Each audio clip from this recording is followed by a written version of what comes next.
अस्सलाम वालेकुम नाज़रीन, आप देख रहे हैं प्रोग्राम दो टोक। मैं हूं किरण नाज़। तहरीक इंसाफ का कहना है कि हुकूमत ने शौकत खानम के 2 डॉक्टर से बानी PTI के चेकअप करवाने का मुतालबा मुस्तरद कर दिया है। PTI चाह रही थी कि डॉक्टर फैसल और डॉक्टर आसिम इमरान खान का जेल में मुआयना करें और उनकी सेहत से मुतालिक पार्टी और उनकी फैमिली को आगाह करें। इमरान खान से मुलाकात के लिए कल रात PTI ने अडियाला के बाहर धरना दिया और फिर आज सुबह चीफ जस्टिस से मुलाकात के लिए सुप्रीम कोर्ट के बाहर धरना दिया हुआ था, जिसके बाद सलमान अकरम राजा की चीफ जस्टिस से मुलाकात हो गई। इत्तलात ये आ रही हैं कि 30 मिनट तक या उससे ज़ायद तक ये मुलाकात जारी रही। PTI रहनुमा ने चीफ जस्टिस को पार्टी के तहफ़्फ़ुज़ात से मुतालिक आगाह किया। मुलाकात के बाद सलमान अकरम राजा ने कहा कि इतनी जिद्दोजहद के बाद जो हासिल हुआ वो तसल्ली बख्श नहीं है। उन्हें सिर्फ आज रात तक इमरान खान की रिपोर्ट्स बहनों को मिल जाने की यकीन दहानी करवाई गई है। वज़ीर आला खैबर पख्तूनख्वा ने बताया कि मुलाकात के लिए अब भी उनके पास नो का मैसेज आया हुआ है। इस पर मजीद बात करने के लिए शेख वकास अकरम साहब, जो कि सेक्रेटरी इत्तलात हैं पाकिस्तान तहरीक इंसाफ में, मुझे ज्वाइन कर रहे हैं। आपकी मैं बेहद शुक्रगुजार हूँ। शेख साहब, सबसे पहले तो ज़रा मुझे इस हवाले से फरमा दीजिए, जो मुलाकात हो गई चीफ जस्टिस के साथ, आप लोगों की तरफ से मुतालबा था खान साहब के जो रिपोर्ट्स हैं उस हवाले से और मुलाकात के हवाले से, मुतालबात लेकर गए थे चीफ जस्टिस के पास और आपको एक की तो चले मिल गई है? सिर्फ मुलाकात और रिपोर्ट का मुतालबा नहीं था, बिल्कुल ये भी मुतालबा था कि नाहक कैद है और उनकी रिहाई हमें मकसूद है। ये तो एक सिचुएशन ऐसी पैदा हो गई कि जिसकी वजह से एक मेडिकल इमरजेंसी जो है, जो पहले हुकूमत ने छुपाई और बाद में उसको उन्होंने मान लिया, ये तो मीडिया की मेहरबानी है जिन्होंने इसको लीक किया। उस हवाले से मीटिंग तो बहुत पीछे चीज एक रह गई है। मीटिंग लीडिंग टू क्या उसे कहते हैं, रिहाई। देखिए, हम चाहते हैं डॉक्टर आसिम जो है वो खान साहब को फौरी जाके मिले और फौरी उनका जो भी ट्रीटमेंट है, जो भी मेडिकल कंडीशन है वो हो। खान साहब से वकला, रुफका, फैमिली की मुलाकात, रिहाई मकसूद है, रिहाई। He should be released. जी, तो सर आइंदा का लाए अमल क्या होगा आपका, जिसके लिए इजलास आज होना है? किस किस्म के फैसले कर सकते हैं आप लोग? उससे मीटिंग्स हो रही हैं, जिसमें सियासी कमेटी की 1-2 मीटिंग्स ऑलरेडी हो चुकी हैं। कोर कमेटी की मीटिंग हुई अगले दिन, एक लंबी सी मीटिंग, जिसके अंदर ये अहम तरीन फैसला ये था कि क्योंकि हम आईनी अदालतों के सामने पेश नहीं हो रहे थे और अब खान साहब की सेहत, मुलाकात और रिहाई की बात है, तो आप बिल्कुल पेश हों। तो कोर कमेटी ने ये इजाजत दी अपने वकला को कि पेश हों, बल्कि उन्हें कहा कि अगर कोई नई रिट्स करनी है तो वो नई रिट करें। फिर हमारे जो सदूर हैं चारों, उन्होंने सेक्रेटरी जनरल को पॉलिटिकल कमेटी में सारा लाएअमल 8 फरवरी के हवाले से जो पुरअमन आईनी एहतजाज है, जो TTAP ने अनाउंस किया है, और उसमें we are the major partner, the biggest partner in that alliance. तो उसमें हम क्या क्या रोल अदा कर रहे हैं, ये आलिया हमजा साहबा और उनके साथ बाकी 3 सदूर और जनरल सेक्रेटरी साहब ने जो है वो कमेटी से के सामने उन्होंने रखा कि जी ये चीज़ें पुरअमन तरीके से करना चाहते हैं। जैसे अंजुमन ताजरान से गुफ्तगू उनको कायल करें कि शटर डाउन के लिए बात करें, बाजारों के सदूर से, ट्रांसपोर्ट के लोगों से और चैम्बर ऑफ कॉमर्स से। तो ये बताया गया कि आप करें। फिर वहाँ पे ये भी आपको एक मीटिंग में ये भी डिसीजन लिया गया कि जो है वो IPU को एंगेज किया जाए, जो इंटरनेशनल पार्लियामेंट्री यूनियन है।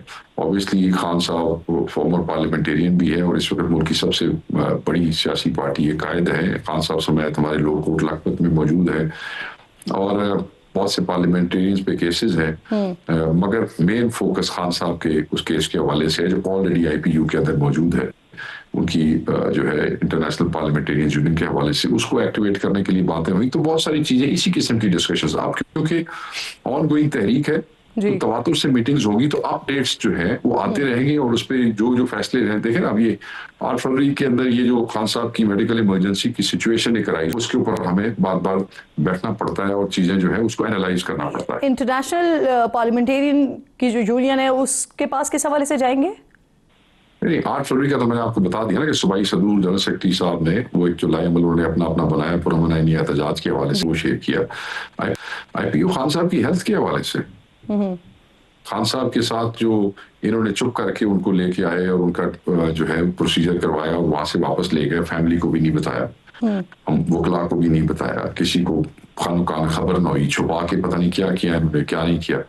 तो उस हवाले से आईपीयू में इसी नेचर के केसेस जो है जहां फॉर्मर और मौजूदा पार्लियामेंटेरियंस के साथ ज्यादती होती है, वो पूरी दुनिया के पार्लियामेंटेरियंस का एक फोरम है, वहां पे ऑलरेडी खान साहब का केस मौजूद है, खान साहब की नाहक कैद की वजह से।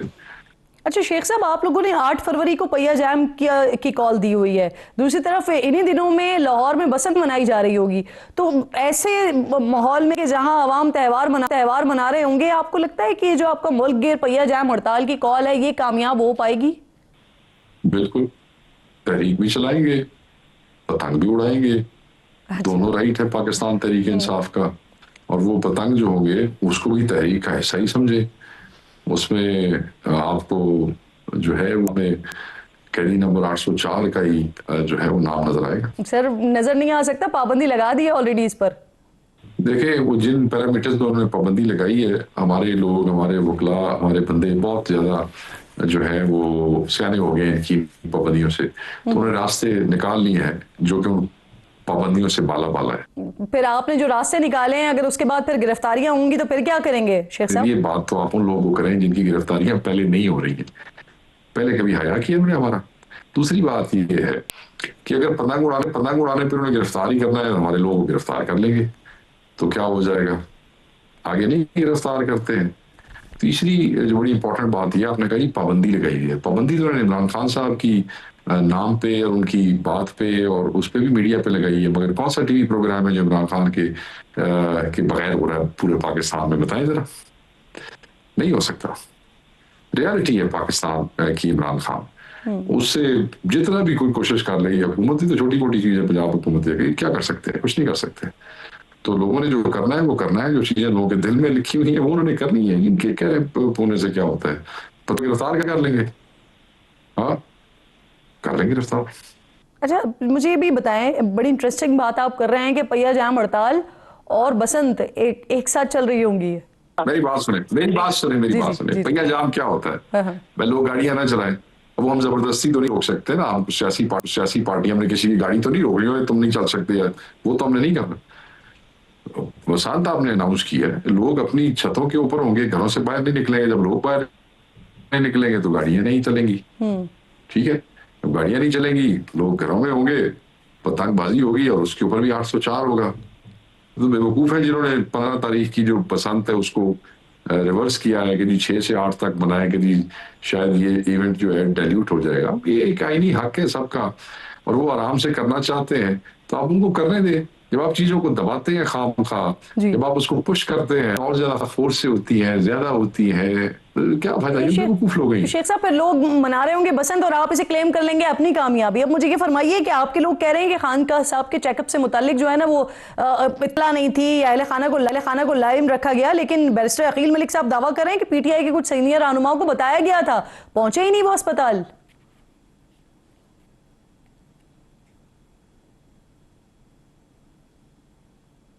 ये नौजवान है, ये फॉर्म 47 का है, ये पहली दफा बंद किया है, वो भी फॉर्म 47 पे आया है। ये भी नौजवान है, इसको इतनी इंफॉर्मेशन नहीं देते इसकी पार्टी वाले जितनी ये बड़े बड़े दावे कर रहा है। इसे कहे कि जिन रहनुमाओं को पीटीआई वालों को बताया गया था, इससे पूछे को तेरी मासी दे पुत्र रहेंगे, तू नाना ना लुका रहे हैं, तू नाम भी दस देना। तुम्हें कब से हया आने लग गया है पाकिस्तान तहरीक इंसाफ के रहनुमाओं का कि तुम उनके नाम छुपा रहे हो?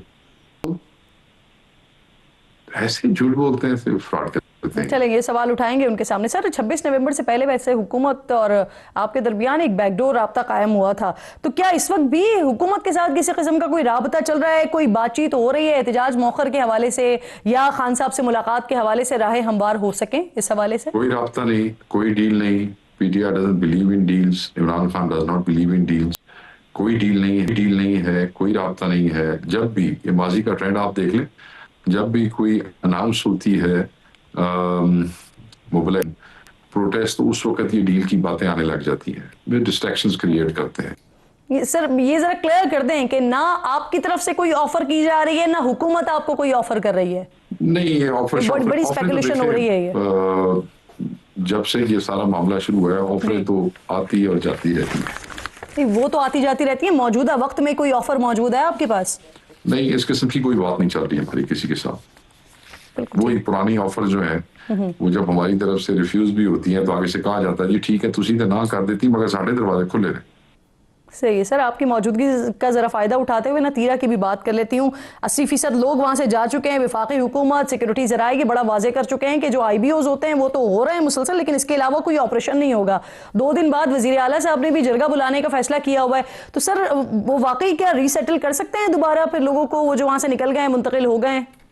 देखिए सूबाई हुकूमत इस वक्त तो एक बहुत बड़ा क्राइसिस बन गया है क्योंकि जिन इंटेलिजेंस बेस्ड ऑपरेशंस की बात हो रही है जिसकी बुनियाद के ऊपर वो वहां से बेचारों को माइग्रेट करना पड़ा है, और जब वो माइग्रेट करके आ रहे थे नीचे की तरफ तो बर्फबारी का आपने देखा वो इतना मामला हो गया तो वो तो बेचारे अब वापस उनका ट्रेवल करके जाना, पहले तो उनका वहां से मतलब है कि वो कितना मुश्किल था, तो वापस जाना मुझे नहीं लगता, ये तो बता सकते हैं KP के एडमिनिस्ट्रेशन के वो कितना पॉसिबल है।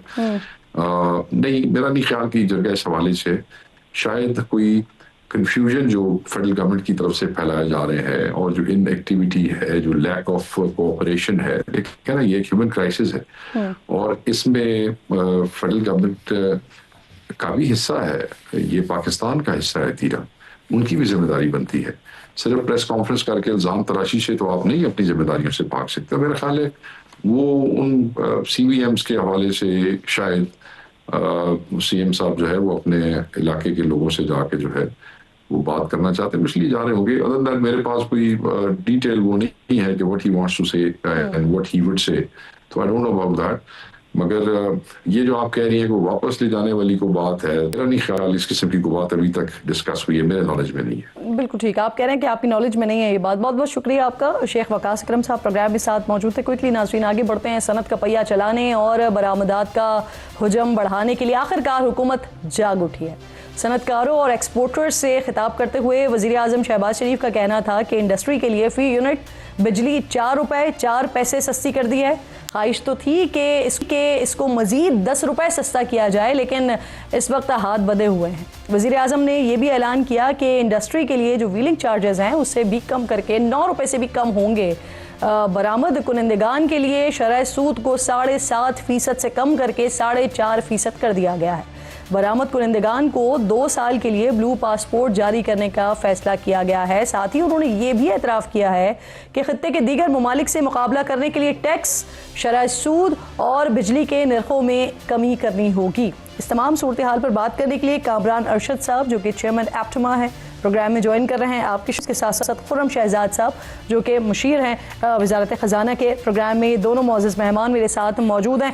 कामरान साहब आपसे बात का आगाज़ करते हैं। सर, आप लोगों की जानिब से काफ़ी अरसे से बिजली की कीमतों में कमी के हवाले से मुताला किया जा रहा था। आज वज़ीर आज़म साहब ने फ़ी यूनिट 4 रुपये से ज़ायद की कमी, व्हीलिंग चार्जेस में 9 रुपये तक कम करने का ऐलान किया है। अब ताजर मुतमईन है सर? जी, बिस्मिल्लाहिर्रहमानिर्रहीम।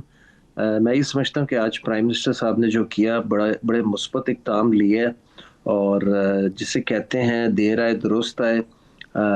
4 रुपये 4 पैसे बिजली के टैरिफ में कमी की। जो एक्सपोर्ट रीफाइनेंस रेट है, काइबोर ने एक्सपोर्ट रीफाइनेंस रेट में भी उन्होंने कमी की और व्हीलिंग चार्जेस में भी कमी की। हमें बस नोटिफिकेशन का इंतज़ार है, लेकिन ऑन फेस ऑफ इट मेरा ख्याल है प्राइम मिनिस्टर साहब ने बड़े अच्छे इक़दाम लिए और हम इनको एप्टमा प्लेटफॉर्म से अप्रिशिएट करते हैं और आगे देखते हैं कि ये सिलसिला चलता रहे, बिकॉज ऑलरेडी हमारी एक्सपोर्ट बहुत मुतासर हुई है। पहले 6 महीने की एक्सपोर्ट इस साल की $1.5 बिलियन से गिर चुकी है compare to time last year. जी, अच्छा कामरान साहब, आप लोगों का एक मुतालबा शरह सूद में कमी का भी था, वो तो कम नहीं हुई है, लेकिन हुकूमत ने एक्सपोर्ट रिफाइनेंसिंग को 7.5% से कम करके अब 4.5% पर कर दिया है। क्या इंडस्ट्री को इससे कुछ रिलीफ मिल सकेगा? सरमायाकारी बढ़ेगी? जो सनतें बंद हैं वो चल पड़ेंगी सर? मेरा ख्याल है इससे होगा क्या कि जो गिरती एक्सपोर्ट थी और जिस तरह वो स्लाइड कर रही थी वो रुक जाएगी एंड जो हमारे एक्सपोर्टर्स हैं वो उन्हें थोड़ा सा ब्रीदिंग स्पेस मिल जाएगा। इंडिया, बांग्लादेश, श्रीलंका, वियतनाम के मुकाबले में जो बंद हैं वो तब चलेंगी जब बिजली का रेट 7 से 8 सेंट होगा जब शरह सूद जिसे आप काइबर कहते हैं वो 7% हो जाएगा, और जब आपकी टैक्सेशन भी थोड़ी सी रिड्यूस होगी। बंद सनतों को चलाने में थोड़ा सा वक्त लग जाएगा, लेकिन जो आपकी इस वक्त एक्सपोर्ट स्लाइड कर रही थी वो हम उम्मीद करते हैं कि फरवरी मार्च तक वो ट्रेंड थोड़ा सा रिवर्स होके नेगेटिव से वापस पॉजिटिव में जाना चाहिए। अब सही है, आप उम्मीद कर रहे हैं कि इसको नेगेटिव से पॉजिटिव में इन साइंस को जाना चाहिए। सर आपने खुद इंडिया का तस्करा छेड़ा, बांग्लादेश का तस्करा छेड़ा, तो जो इंडिया और यूरोपीय यूनियन में फ्री ट्रेड एग्रीमेंट हुआ है, इससे जो यूरोप को पाकिस्तानी एक्सपोर्ट होती है वो क्या, उस पर क्या फर्क पड़ेगा? क्योंकि बिजनेस रिकॉर्डर के मुताबिक हम टैक्स फ्री होते हुए यूरोप को 6.2 अरब डॉलर की एक्सपोर्ट करते हैं और इंडिया 12% टैरिफ पर सर 5.5 अरब डॉलर की एक्सपोर्ट ऑलरेडी करता है। सर जी, मैं ये समझता हूँ कि इंडिया को एक बहुत बड़ा एज मिलने वाला है, और वो बहुत बड़ा एज उनको डील उनकी हो गई है। ये डील को इन्फोर्स होते हैं, रेटिफाई होते 10-11 महीने लग जाएंगे, 1.5 साल लग जाएगा जी। तो मैं समझ रहा हूँ ये हमारे लिए ना, ये जो 10-11 महीने हैं, ये इसमें आज जो प्राइम मिनिस्टर साहब ने स्टेप लिया, ये पहला पॉजिटिव मुस्बत स्टेप है कॉस्ट ऑफ डूइंग बिजनेस को रिड्यूस करने के लिए। अब हम उम्मीद रखते हैं प्राइम मिनिस्टर साहब से और उनकी काबिल टीम से कि इंशाल्लाह 3-4-5 महीने तक या बजट तक मजीद वो सिंगल डिजिट में ये कॉस्ट ऑफ डूइंग बिजनेस के एसेंशियल फैक्टर्स को, जिसमें बिजली है, गैस है, इसको सिंगल डिजिट में लाएं, ताकि जब इंडिया को ड्यूटी फ्री एक्सेस यूरोप के 27 मुल्कों को मिल जाए तो तब तक हम उनके साथ पूरी तरह से compete करने के लायक फिर से हो जाए। सर वैसे जो ये खदशात अब जाहिर किए जा रहे हैं कि 3-4 अरब डॉलर्स के जो नेगेटिव में पाकिस्तान जा सकता है, ये इंडिया और यूरोपीय यूनियन के पैक्ट के बाद, ये खदशात आप दुरुस्त समझते हैं? अगर ये 1.5 साल बाद भी डील मैच्योर होती है और उस पर काम होता है तो? देखें, इंडियन बिजनेसमैन, इंडस्ट्रियलिस्ट, एक्सपोर्टर को पाकिस्तानी बिजनेसमैन, एक्सपोर्टर, इंडस्ट्रियलिस्ट से उनके पास बहुत ज़्यादा मरात हैं, बहुत ज़्यादा सब्सिडीज़ हैं। हमारे पास किसी किस्म की कोई मरात या सब्सिडीज़ नहीं है। हम तो बार बार अपनी हुकूमत वक्त से यही रिक्वेस्ट करते आ रहे हैं और उनके सामने केस प्रेजेंट करते हैं कि हम खित्ते की हाईएस्ट बिजली का नर्ख, गैस का नर्ख, शरह सूद एंड टैक्सेशन के साथ नहीं सरवाइव कर सकते, इसलिए हमारी एक्सपोर्ट्स नीचे जा रही हैं। तो खुदारा हमारी मदद करें।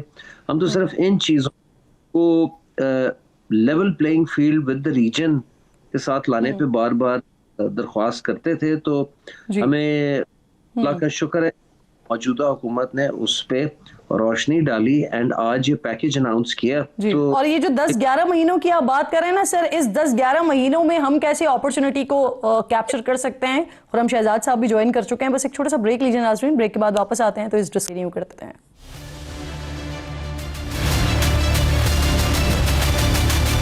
प्रोग्राम में एक बार फिर आपको खुशामदीद कहूंगी। खुरम शहजाद साहब भी साथ मौजूद हैं। खुरम साहब, गुफ्तगू ब्रेक से पहले क्या चल रही थी यकीनन सुनी आपने। सर यहाँ पर जो एक कंफ्यूजन आ रही है सामने, जो बिजली की कीमतों में कमी हुई है वो जो बेस प्राइस है उस पर नहीं हुई है बल्कि व्हीलिंग चार्जेस में हुई है। और आपने भी एक्स पर पोस्ट की है जिसमें बेस प्राइस को व्हीलिंग चार्जेस से मुंसलिक कर दिया है। ये दोनों चीजें अलग अलग नहीं होती? खुरम साहब जी, अस्सलाम वालेकुम, बहुत शुक्रिया किरण मुझे प्रोग्राम में लेने के लिए। देखें, ये बेसिकली ना जो मॉडल है, जो प्राइसिंग मॉडल होता है, उसमें कुछ चीजें इनकॉर्पोरेट होती हैं। मैं बेसिक एग्जांपल देता हूँ कि इसमें शरह सूद भी शामिल होती है, इसमें करेंसी का इम्पैक्ट भी शामिल होता है, इसके अंदर जो बेस फ्यूल जिससे बिजली बनती है, जो भी फ्यूल होता है, वो तेल हो या गैस हो या कोई और फ्यूल हो, उसके भी चार्जेस होते हैं। फिर उसके अंदर फिर एक रिटर्न का भी एलिमेंट होता है जो इन्वेस्टर होता है। तो देखें, ओवरऑल जो प्राइसिंग होती है ना, उसमें बहुत सारे कंपोनेंट्स होते हैं। तो मैं आपको एग्जांपल बहुत सिंप्लीफाई करके बताता हूँ कि अगर 36 रुपए पर यूनिट कॉस्ट थी इंडस्ट्री की, तो वो 34 रुपए हो गई है। इस तरह से, यानी कि 4 रुपए कम हो गए। तो वो व्हीलिंग जो है वो उसके अंदर, अगर वो 12 रुपए व्हीलिंग चार्जेस थे तो ये बेस प्राइस के अंदर भी शामिल था वहां पे भी, तो वो इतना ही लगभग जो है वो कम हो गया है। तो देखिए होता ये कि जो कंज्यूमर है ना वो डिपेंड करता है कौन सा है, यानी कि वो किस सेक्टर का कंज्यूमर है, या वो पावर है, वो इंडस्ट्रीज हैं, वो हाउस होल्ड है, या फिर वो जो है सीमेंट है, वो फर्टिलाइजर, कौन है। मैं एग्जांपल दे रहा हूँ समझाने के लिए। तो कंज्यूमर टू कंज्यूमर भी जो है वो प्राइस चेंज होती है, लेकिन थोड़ा बहुत फर्क पड़ता है। ओवरऑल आप ये समझें कि इंडस्ट्रीज के लिए 4 रुपए कम हुए हैं बेस जो यूनिट कॉस्ट थी, और बिलिंग के अंदर भी एडिशनल जो है वो 4 रुपए, टोटल 8 रुपए समझ लें आप इम्पैक्ट पड़ा है, जो कि बहुत अच्छा है। क्योंकि ये इंपॉर्टेंट है कि अगर हम 13-14 सेंट पे बिजली बेच रहे हैं और वो अगर 9 सेंट पे आती है, 8 सेंट पे आ जाती है, जो कि रीजनली कंपेटिटिव होता है, तो देखें यही चाहिए था ना इंडस्ट्री को, तो वो अगर मिल गया। कल देखें मैं आपको प्रोग्राम में बताता हूँ कि मैं एक प्रोग्राम में था, एक और जो है शो में था, उसमें मेरे साथ एप्टमा के चेयरमैन भी थे, और उसने इनकी one of the demands was कि ये जो आपने क्रॉस सब्सिडी दी हुई है, यानी कि आप इंडस्ट्री से ज्यादा चार्ज कर रहे हैं और वहां से आप सब्सिडाइज करके किसी और को कम रेट पे दे रहे हैं, ये कम कर दें या ये हटा दें, और वो हटा दी। तो देखें पहले एक और चीज पहले हुई है, पीएम ने की थी, वो ये कि एक्सपोर्ट डेवलपमेंट सरचार्ज, वो ये था कि जितना एक्सपोर्ट हो रहा था उसकी जो टॉप लाइन होती है, एक्सपोर्ट के जो नंबर होता है, लेट्स से अगर 100 रुपए की एक्सपोर्ट हो रही है तो उसके ऊपर 25 पैसा जो है वो जा रहा था एक फंड के अंदर, और ये 30 साल से जा रहा था, उसका कोई इस्तेमाल नहीं हो रहा था, और वो वैसे भी लिक्विडिटी जो है ना बहुत ज्यादा हर्ट कर रहा था एक्सपोर्टर्स की, यानी कि पैसे उनके पास कम बचते थे या उनके पास कम होते थे दोबारा एक्सपोर्ट करने के लिए, इन्वेस्ट करने के लिए, वो भी हटा दिया गया। ये भी साथ हो गया बिजली का भी, अब टैक्स पे भी काम हो रहा है। तो देखें डायरेक्शन ऑफ ट्रैवल बड़ा इंपॉर्टेंट है, किस तरफ हम जा रहे हैं, और वाकई में रियलाइजेशन है कि इंडस्ट्री को सपोर्ट करना है। सर वैसे एप्टिमा के चेयरमैन खुद मौजूद है, वो भी जो फैसले लिए गए हैं उससे वो खुशाइन भी कह रहे हैं, और वो कह रहे हैं कि इससे स्टेबिलिटी आएगी, लेकिन आगे के मराइल के लिए भी अभी बहुत कुछ करना बाकी है। अब यहाँ पर खुर्रम साहब जो इंडस्ट्रियल पॉलिसी है उस पर कई महीनों से काम भी हो रहा था, लेकिन वो आकर नहीं दे रही है अभी तक। हमने नवंबर में ये खबरें सुनी थी कि इस पर IMF से मंजूरी ली जाएगी, तो वहां से क्या कोई तहफ़्फ़ुज़ात इस पर आ रहे हैं जिसकी वजह से वो अभी तक डिलेज का शिकार है? नहीं जी, आई एम ग्लैड आपने क्वेश्चन किया किरण। देखें इंडस्ट्रियल पॉलिसी बहुत अरसे बाद आ रही है, बहुत अरसे बाद। देखें 2-3 चीजें बड़ी इंपॉर्टेंट है इस वक्त इकोनॉमी के लिए, या किसी भी इमर्जिंग इकोनॉमी के लिए इंपॉर्टेंट होती है कि एक तो स्ट्रक्चरल रिफॉर्म्स हो रहे हैं, उसमें बिल्कुल आप PIE की ट्रांजैक्शन देखें, 40 साल के बाद जो एक एफर्ट हुई और उसके बाद एक कामयाबी जो है मिली, और ये हिस्टोरिक जो है प्राइवेटाइजेशन का एक लैंडमार्क है PIE, आप सबको पता है। दूसरा आप देखें एनर्जी की कीमतें कम की जा रही हैं। तीसरा आप देखें एनर्जी के अंदर चेंजेस आ रही हैं, एनर्जी सेक्टर को बेहतर किया जा रहा है, उसमें भी प्राइवेटाइजेशन का आप देखेंगे 5 डिस्ट्रीब्यूशन कंपनीज जो बड़ी हैं उनको जो है पहले बैच में इन्वेस्टर्स के आगे लेके जाया जा रहा है, इंटरेस्ट आ रहा है इन्वेस्टर्स का, फिर होटल जा रहे हैं, फिर बैंक्स जा रहे हैं प्राइवेटाइजेशन की तरफ, 24 SOEs जो स्टेट ओन एंटिटीज हैं उनको इस तरफ लाया गया है, फिर उसके अलावा पेंशन में रिफॉर्म्स किए गए। डेट में आप देखें 3.6 ट्रिलियन का डेट पिछले 14 महीने में अपने टाइम से पहले पे ऑफ किया है गवर्नमेंट ऑफ पाकिस्तान ने, ये नहीं हुआ कभी। तो देखिए एक तरफ स्ट्रक्चरल रिफॉर्म्स, दूसरी तरफ इंडस्ट्रियल पॉलिसी सर्टेनिटी देती है, वो हमने शुरू कर दी है। देखिए थोड़ा सा वक्त जरूर लगता है। आपको मेरा सवाल अच्छा लगा, लेकिन आपने सवाल का जवाब नहीं दिया। मैं आपसे पूछ रही हूं वो पॉलिसी आएगी कब? किरण मुझे 1 मिनट दें, मैं आ रहा हूं उस तरफ के इंडस्ट्रियल पॉलिसी पे 2 चीजें बड़ी इंपॉर्टेंट जो है डिस्कस हो रही हैं। एक तो इलेक्ट्रिसिटी टैरिफ जो अभी कम भी किया, मजीद कम करने का प्लान है। दूसरा टैक्स के अंदर किस तरह से हमने छूट देनी है, वो देखें IMF फंड प्रोग्राम में उनके बगैर हम नहीं तो वहां से क्या तहफ़्फ़ुज़ात हैं इस पर? नहीं देखिए डिस्कशंस होते हैं ना कि निटी-ग्रिटीज होती हैं कि जी हाँ ठीक है टैक्स आपने कम करना है, कहाँ से कम करना है, फिर कहाँ से पूरा करेंगे, क्या प्लान होगा। देखिए हमने ट्रस्ट डेफिसिट बहुत क्रिएट किया है पिछले 24 प्रोग्राम्स में, उसको फिल करना, उसको रिकवर करना इतना आसान नहीं है, और हम कर रहे हैं अल्हम्दुलिल्लाह। आप देखें 2 रिव्यूज बड़े अच्छे गए, तो वो भी आ जाएगी, लेकिन थोड़ा सा वक्त लगेगा। यानी अगले बजट से पहले नहीं आएगी ये पॉलिसी? देखिए मैं तो एक्सपेक्ट करता हूं कि पहले आ जाएगी, लेकिन देखिए जो टैक्स की चेंजेस होती है ना वो बजट के अंदर फाइनेंस बिल में आती हैं, उससे पहले करना इतना आसान नहीं होता, क्योंकि टैक्स के टारगेट्स होते हैं और वो आपने कमिट किए हुए होते हैं, वो आपके स्ट्रक्चरल बेंचमार्क्स होते हैं। तो ये पूरे प्रोग्राम को समझना पड़ेगा कि अगर तो इंडस्ट्रियल पॉलिसी आती है तो पॉलिसी तो एटलीस्ट आ जाएगी ना 5 साल के लिए, 10 साल के लिए, जो भी उसका टेनर होता है। उसके बाद जो है उसके अंदर चेंजेस अगर बजट तक जो पहले होंगे, बजट तक मजीद थोड़ा सा इंतजार करें। मैं कह रहा हूं जो पहले हो सकेगा वो पहले हो जाएगा, जो बजट की चीजें वो बजट में ही होंगी। ठीक है, ऐसे नहीं हो सकता कि जी सही। कामरान साहब ये आपको ये हुकूमत का जो बरामदात $60 अरब तक ले जाने का हदफ है, ये हकीकी लगता है आपको? 2029 तक चला जाएगा ये हदफ? किरण साहब मेरी आज सबसे पहले आपसे दरख्वास्त है कि आज आप हम साहब भाई भी हैं और परसों रात मेरे साथ मालिक साहब के प्रोग्राम पे बैठे हुए थे, तो मैंने तब भी यही बयान किया था कि हमारा काम इंडस्ट्री या बिजनेस से गवर्नमेंट पे खाली तनकीद करना नहीं होता, गवर्नमेंट के सामने सॉल्यूशंस रखना होता है, तो आज आई थिंक खुर्रम साहब का डे है कि कुछ अल्लाह ने कामयाबी दी एंड खुर्रम साहब की कुछ तजावीज़ रंग ले आई। More needs to be done, yes I agree, एक इंडस्ट्रियल पॉलिसी आनी चाहिए, लॉन्ग टर्म कमिटमेंट और इंडस्ट्रियलाइजेशन के लिए इस मुल्क में। आज उस हवाले से एक बड़ा अच्छा दिन था, प्राइम मिनिस्टर साहब ने शुरुआत की एक इंडस्ट्रियल पॉलिसी की बुनियाद की। जो आज सारे स्टेप्स लिए हैं वो एक इंडस्ट्रियल पॉलिसी की तरफ पहली बुनियाद है। More needs to be done. आज डेफिनेटली हम गवर्नमेंट को अप्रिशिएट ठीक आगे बढ़ते हैं, अप्रिशिएट करते हैं आप इस मामले पे, लेकिन अगेन आप कह रहे हैं कि मजीद बहुत कुछ करने की ज़रूरत है, जो सॉल्यूशंस आप लोगों की तरफ से दिए भी जा रहे हैं। बहुत बहुत शुक्रिया। खुर्रम शहजाद साहब थे, कामरान साहब मेरे साथ मौजूद थे। एक छोटा सा ब्रेक लीजिए नाज़रीन, ब्रेक के बाद वापस आते हैं। तो लाहौर के भाटी गेट पर एक वाक़या हुआ, अफसोसनाक वाक़या, और उसके बाद जो कुछ इस वाक़े में हुआ इस पर तफसीली बात करते हैं ब्रेक के बाद।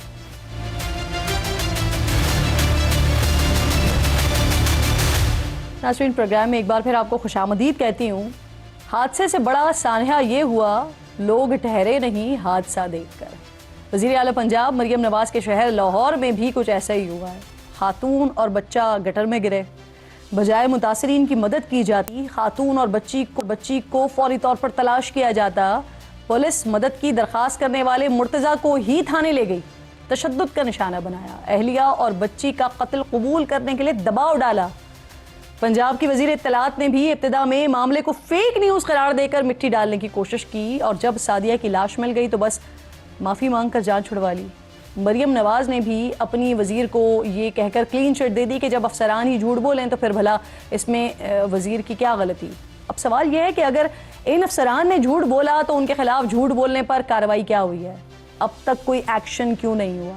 और हुकूमत का काम तो ये होता है ना कि सब्र और तहम्मुल से काम लें, तो उसने सर्चिंग ख़त्म होने का इंतज़ार क्यों नहीं किया। जिस वक्त मुर्तज़ा पर थाने में तशद्दुद हो रहा था, सर्चिंग का अमल तो उस वक्त भी जारी था, बंद तो नहीं हुआ था, तो फिर फेक न्यूज़ करार देने की जल्दबाजी क्यों की हुकूमत ने।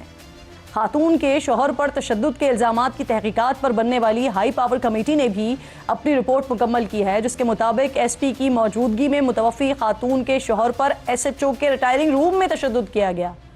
कमेटी ने अपनी सिफारिशात आईजी को भिजवा दी हैं, जो इस की रोशनी में कार्रवाई का फैसला करेंगे। प्रोग्राम में मेरे साथ गुलाम मुर्तज़ा साहब, जो कि सादिया के जो इस दुनिया से जा चुकी हैं, जिस तकलीफ़ और अजियत के साथ, और फिर जो अजियत और तकलीफ़ गुलाम मुर्तज़ा ने ख़ुद भी बर्दाश्त की है। बहुत शुक्रिया, आप मुश्किल वक्त में हैं और इस मुश्किल वक्त में आपने हमारे लिए वक्त निकाला अपने मौक़िफ़ के लिए।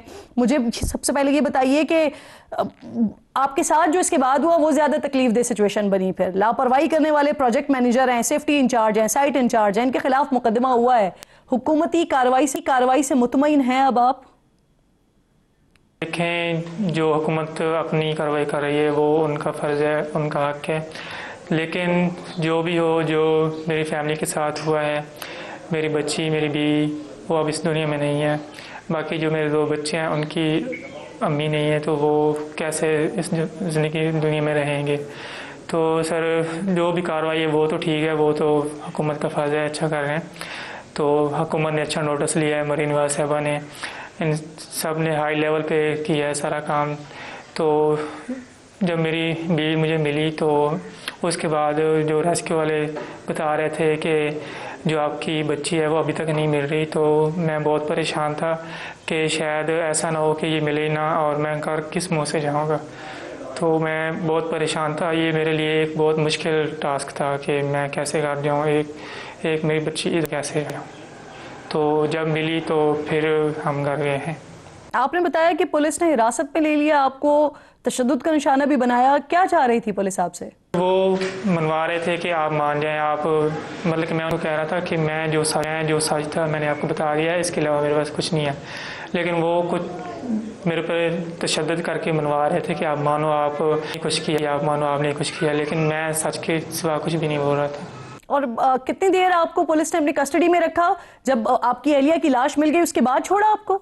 जब रेस्क्यू वालों ने ये बयान दिया था कि ये फेक कॉल है, ये नामुमकिन है इससे आगे जाना, तो उसके बाद से मैं हिरासत में हो गया। उसके बाद मुझे पुलिस वाले लेकर चले गए।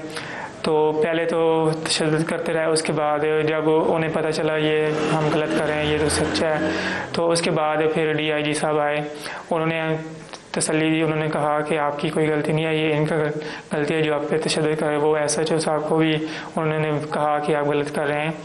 तो उसके बाद फिर तशद्दुद बंद हुआ, उसके बाद फिर भी उन्होंने अपने पास से हमें रखा, फिर वो हमें कहीं गेस्ट हाउस पे ले गए, वहाँ हम रात ठहरे। तो उसके बाद फिर मेरी सुबह 10 बजे मीटिंग रखाई गई, उसके बाद भी हम बहुत लेट होते, 2-3 बजे पहुँचे।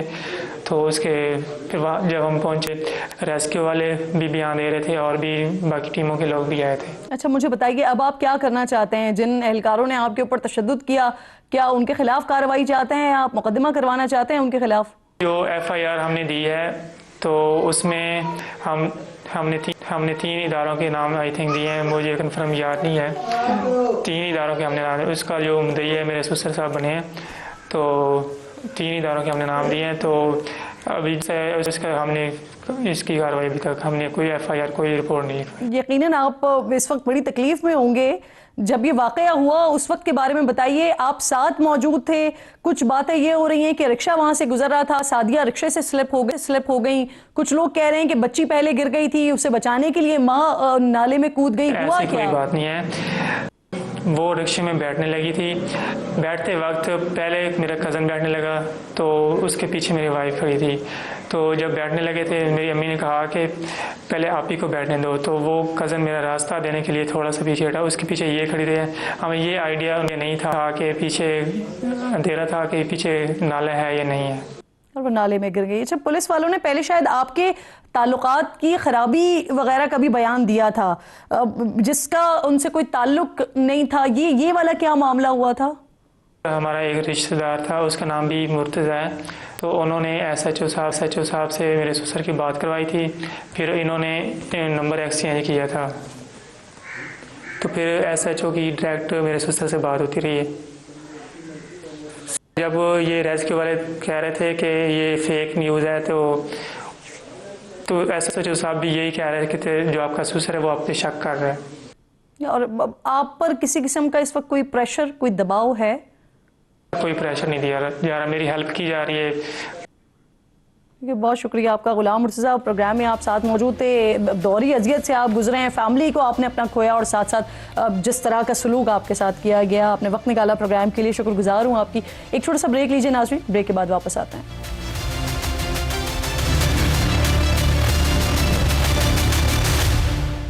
प्रोग्राम में एक बार फिर आपको खुशामदीद कहती हूँ। 8 साल बाद बरतानवी वज़ीर आज़म 60 कारोबारी और सकाफती शख्सियात के साथ चीन में मौजूद हैं। दोनों मुल्कों के दरमियान ताल्लुकात को बेहतर करने की कोशिशें हो रही हैं, लेकिन ट्रंप को अच्छा नहीं लग रहा है। अमरीकी सदर से जब बरतानिया के चीन के साथ कारोबार करने पर सवाल हुआ तो ट्रंप ने कहा कि बरतानिया के लिए ऐसा करना बहुत ख़तरनाक है। इससे पहले जब कनाडा के वज़ीर आज़म चीन के दौरे पर गए थे तो उन्हें भी ट्रंप ने 100% टैरिफ की धमकी दी थी। चीन में कनाडा के वज़ीर आज़म ने कहा था कि दुनिया में न्यू वर्ल्ड ऑर्डर जन्म ले रहा है। चीन और कनाडा के दरमियान उभरती हुई स्ट्रेटेजिक पार्टनरशिप दोनों ममालिक को बदलते आलमी मंजरनामे में एक नई समत दे सकती है। ट्रंप ने सदर बनते ही कनाडा को अमरीकी रियासत बनाने का ऐलान कर दिया था। उस वक्त से ही दोनों मुल्कों के दरमियान ताल्लुकात कशीदा हैं।